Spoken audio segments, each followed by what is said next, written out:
Neef Pieter,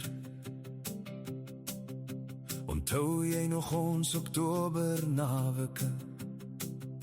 Ons naweek elke jaar by Harties, vroeër oggendure voor die hek.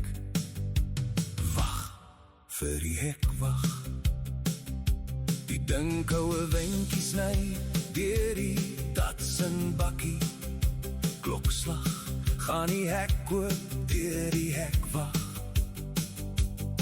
Die mistigheid trippel saggies oor die dam. Ons plekkie langs die waters verwelkom ons met die roepstem van 'n visant. Ons sit net agter op die bakkie, aanskou die opkoms van die son, wat weer skaars oor die waters met blikbeters vol warm swart koffie. Omvou ons hande, ons skryf 'n stokke reg. Die koue laat ons bietjie sukkel met die lyne en hoeke. Bring nader die swart koffie.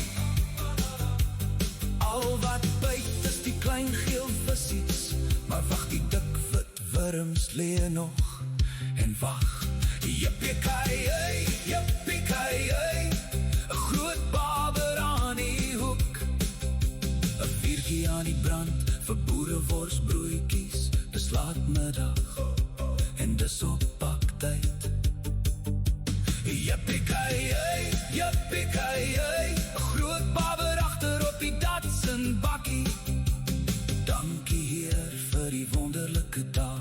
Dankie meer vir die tye saam met jou.